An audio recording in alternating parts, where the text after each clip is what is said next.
tutors, crypto, tutors, crypto, tutors, hey. It's a wave. Making money in my sleep? Making money in my sleep. I see Bitcoin and Black America. They're not even ready for what we're about to unleash today, Isiah Jackson. Okay, look right here. Look right here. Can you see that? Can you see that? Okay, you got fans in the roof. That's what I'm talking about. That's what I'm talking about. Matter of fact, anybody who's watching this right now, I want to see in the comments if you have already purchased your copy of Bitcoin and Black America. I want to see this chat light up and the comments light up. And if you haven't, we're going to make sure you know exactly where to go to get your copy. But Isiah Jackson, where do I begin? Holy cow. Well, for starters, right? We're going to take it back to the motherland. I will greet you with the South African Zulu Nation greeting, Sawubona. And Sawubona means I see you. And by seeing you brings you into being. Now, here's the thing. Exactly. I wanted to lead with that because we live in a day and an age where many Black and brown people do not feel seen, right? And let's keep it 100. Money talks. So at Crypto Tutors, we're setting out to do our part to help close the economic gap for minorities by simplifying crypto and blockchain through one-to-one tutoring, e-learning, and edutainment, including original music. I know you heard the track, Crypto Tutors, and also the Crypto Couch, right? The Crypto Couch, Isiah, is where we elevate the voices and the faces behind crypto and blockchain technology. So it is our honor and privilege to host you on a Crypto Couch, like Cardi B says, ow! Hey, glad to be here. Yes. Finally, been waiting for this for so long. Isiah. How you doing today? Man, doing amazing. Got a birthday coming up, so I've been feeling good all week, definitely. I know, all that Aries energy, you and my mother, I don't even know how I got in the middle of all of it, but sheesh, powerful energy. Oh yeah, nothing but fire. Yeah, that's why people say we're the best. So speaking of fire, let's talk about all the lit you got going on. You're building summer camps. You're the host of the Community Crypto on CoinDesk TV show. By the way, I hope Crypto Tutors gets an invite because if we don't, we're going to pull up anyway. So just know that we're coming for you.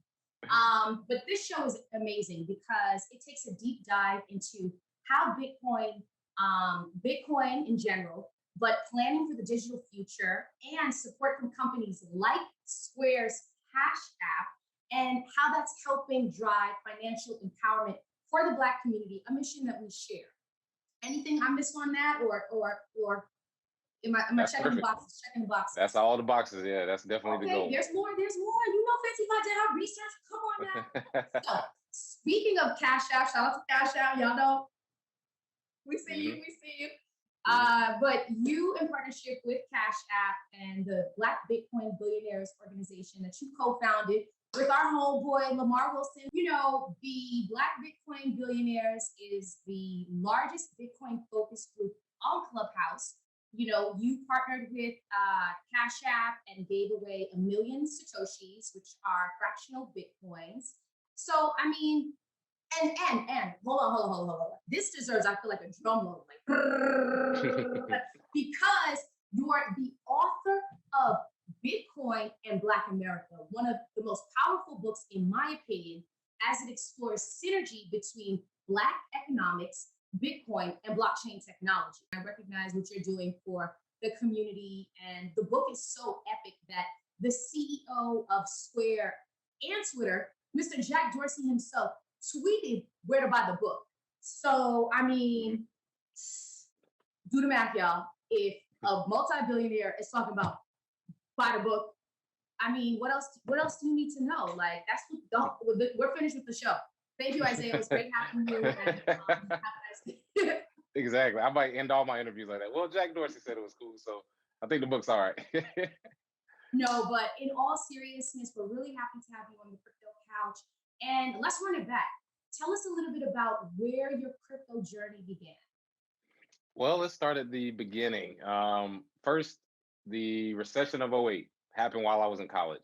I'm already broke. I mean, we're eating oodles and noodles. We're sharing dollar menus. We digging change out of the ashtray, trying to buy, yeah, back of seats, trying to buy. So we're already poor. And then the financial crisis happens, and it makes it even worse. Gas prices go up, tuition goes up, and just seeing that happen, I had never lived or seen a financial crisis as an adult. So seeing that happen, combined with I was studying computer science in college at the time, I knew that there had to be another way. I didn't know what it was. Bitcoin hadn't been invented in '07, but I knew it was another way. Fast forward to 2013, I'm living with some roommates who I went to college with. And one of my friends comes home. He worked for a financial institution. He's like, hey, we talked about this weird thing called Bitcoin.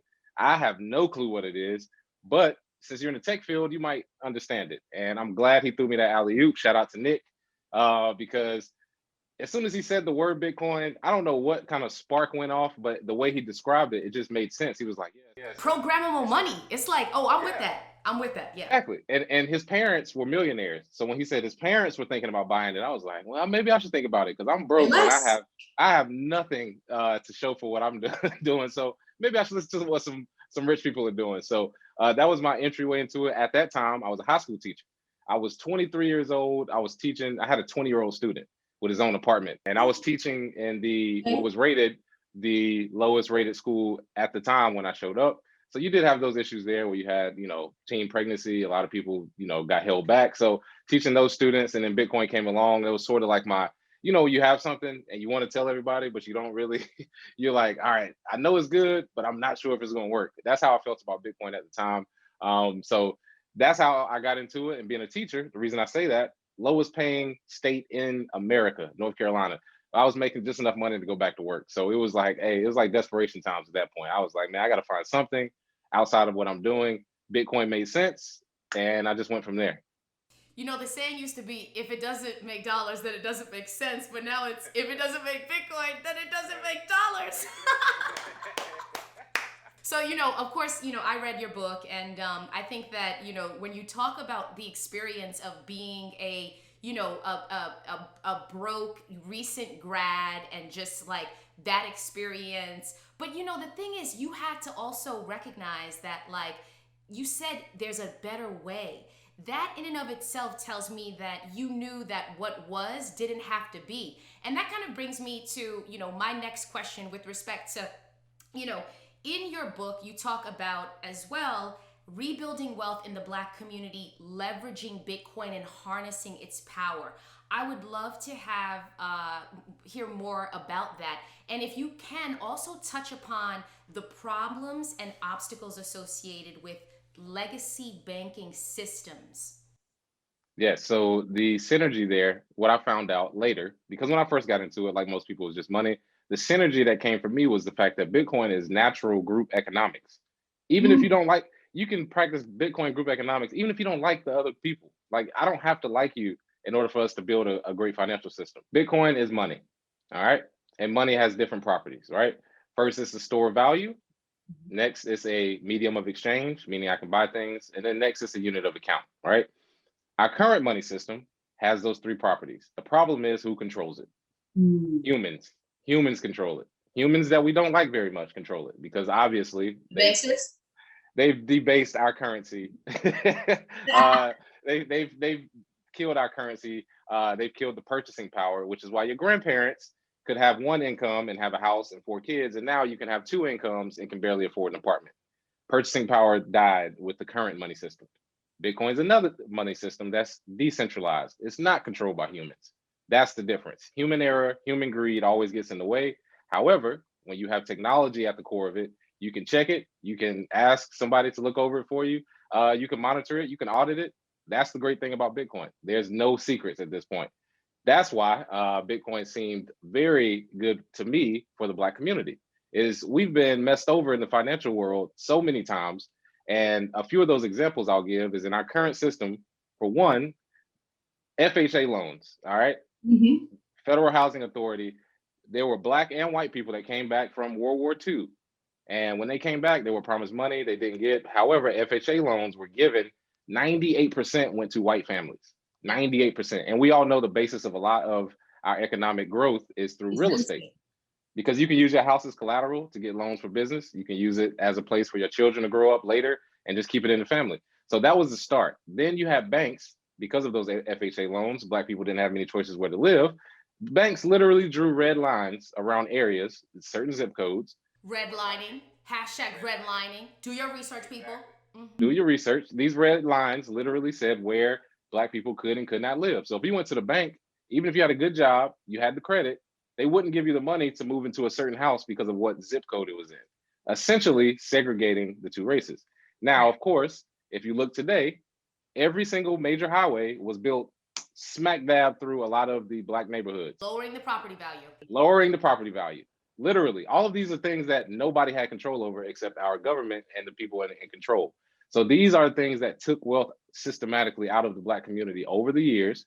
And then to put the cherry on top, a lot of people think the Civil Rights Act was just this beacon of light that solved everything.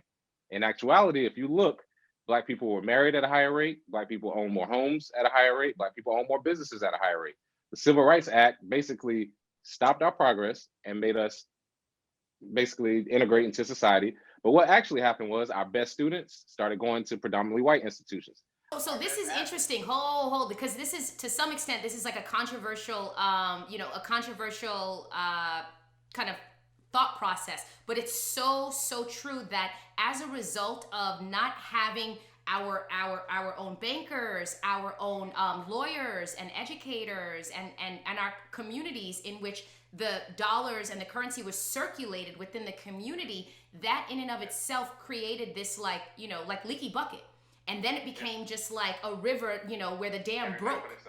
Yep. And again, I just want to say, for most people, they don't understand that after the Civil Rights Act, our best teachers went to predominantly white schools. Our best everything They were went paid to, more though. because they were paid more money. But why? How did they get that money? Because of past transgressions. Now, also, those communities you just described, we did build them. The second most prosperous time of the Black community was in the late 1800s, right after slavery, before Jim Crow. We were the most prosperous. You know why? Because we owned our communities. We had our own lawyers, our own libraries, our own airplanes. What happened? They burned it to the ground. Black Wall Street. Black Wall Street in Tulsa, Black Wall Street's in Wilmington. And even the fact that we call it Black Wall Street, that's the whitest thing ever, because we didn't build Wall Street. So if you have something prosperous, it must be the Black version of what we have. No, it was a Black community that outdid their white neighbors, and they got jealous and came and burned it down. They just burned it to the ground, and they blamed it on he whistled at a white woman, or somebody raped a white woman, or they came over here and stole something. It was always some stupid excuse to come do it. So these are the financial ramifications Black people have faced. And then in the new system, there are no humans to determine where your money goes, or how you can use your money. This is all part of control. And what I want most people to understand is that our problems in the Black community, they do exist, and we do understand them, but Bitcoin itself solves the broader problem that our current federal money system is messing us all over. Black, white, brown, green, doesn't matter. Federal Reserve is debasing your money, making you poor. They're robbing you without a gun. And that's why Bitcoin is very important. And we have to ask ourselves, okay, $1.9 trillion in stimulus money, right? This is round, 2, 3? And the reality is, where's this money coming from? We're not creating more value. And I think that before, when you were explaining the where assets derive their value from, you had mentioned store of value. Can we talk a little bit more about that? Because store of value tends to be associated with like gold or silver. So how does that play into Bitcoin? Okay, so gold is usually stated as a store of value because over the years, you could put your money into gold or own gold, and it would relatively keep its asset price over time, right? The problem with that is two things. For one, if you ever heard of Executive Order 6102, this happened in the year 1933. The economy of America was getting worse and worse. And what they did was they put out propaganda to say, the reason our economy is getting bad is everybody's holding all this gold. So you need to turn it into the bank for a certificate that you can turn in later. You have to give in your physical gold or you can be arrested. Executive Order 6102. What's happening right now? Bitcoin is succeeding while our economy is getting worse. Something similar could happen. The problem is nobody can take Bitcoin from you. If they don't know your private key, you can't take it. So for one, Bitcoin's a better store of value just because of that reason, because I can keep it. Second thing is gold over time has been manipulated so much so that even when banks when they get fined or when they get caught, People don't even realize it. JP Morgan got fined for manipulation of gold and silver markets last year, like 2020. This is still happening. It's easy to manipulate gold markets because we don't know how much supply there is, meaning we don't know if there is a cap on the supply, because if demand rises with a steady supply, that's when price increases, right? That's why Bitcoin succeeds. Problem is, we just found a mountain of gold, and what's the African country? Oh, I know what you're talking about. Yeah. You know, if you know the African country where they found all this gold, make sure you drop it in the comments because we need to make sure that our community stays educated, stays activated. Exactly. Again, there is no set supply. So as a store of value, again, it still kind of fails the test. The reason why, Bitcoin though, unlike Bitcoin, 21 million units. It's 21 million. You're not gonna find a mountain full of Bitcoin anywhere. Not even Mt. Gox. Not even Mt. Gox. So again, it proves itself better as a store of value. That's why traditionally people say gold. Also, I want to explain to people that gold, as a store of value long term, cannot last in a digital world. Because I ask people, when you say, hey, with gold, I can save over time. Okay, that's fine. But if you need to get your gold back, what steps do you need to take to do that? You have to go to another person. You have to hand in your certificate and hope that they have the gold to give it back to you. And then at that point, let's say you got a whole sack full of gold bars walking down the street. Where are you going to spend it at? You still got to take those gold bars, then go sell it for what you think is a liquid asset, which would be the dollar. However, if you're running to go get your gold, that means the dollar isn't worth much, right? What's that liquid asset you're about to go get? Bitcoin. So why would you even buy gold in the first place? And gold is seen as the store of value over time, but Bitcoin has far surpassed it.